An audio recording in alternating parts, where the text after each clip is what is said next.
உங்களோட லைஃப்லயே நடந்த ஒரு எமோஷனலான தருணம்னா எந்த தருணம்? உங்களோட வாழ்க்கையில? நான் லவ் பண்ணிட்டு இருந்த பொண்ணு திடீர்னு கிளம்பி வந்துட்டா. என்ன கல்யாணம் பண்ணுங்கன்ட்டு. ஆ, எமோஷனல். ஆ, 8 வருஷமா லவ் பண்ணேன். ஆ, யா, யா. 9வது வருஷம் வந்துட்டா. ஆ, என்ன தேடி.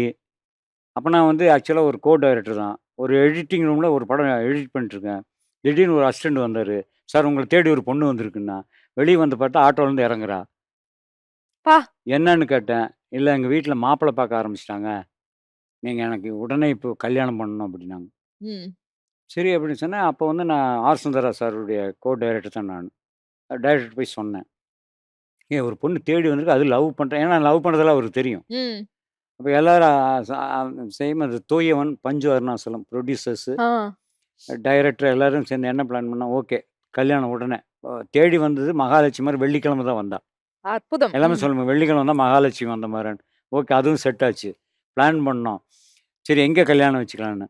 அஷ்டலட்சுமி கோயில்ல கல்யாணம் வச்சுக்கலான்னு. ம். சரி யாரு வந்து தலைமை தாங்குறது? நம்ம நடிகர்கள்ல மூத்தவரு எங்க ஆஃபீஸுக்கு பக்கத்து தெருவுக்காரர் தான் நடிகர் சிவகுமார் அண்ணன். சூப்பர்.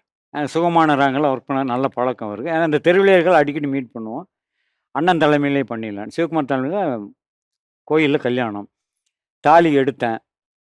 எடுத்தோனே ஐயர் வந்து சொல்றாரு, "நீங்க அஷ்டலட்சுமிகள்ல எந்த லட்சுமி முன்னாடி ம். தாலி கட்ட போறீங்கன்னு?" கேட்டாரு. நான் உடனே சொன்னேன், "சார் நானும் எங்க வீட்டுக்கு தெரியாம கல்யாணம் பண்றேன். என் ஒய்ஃப் அவ வீட்டுக்கு தெரியாம கல்யாணம் பண்றான்.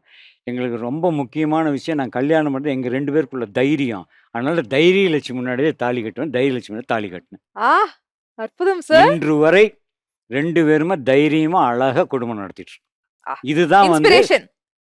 அதாவது நீங்க சொன்ன நினைவில் இருக்கிற பெரிய சமாச்சாரம்.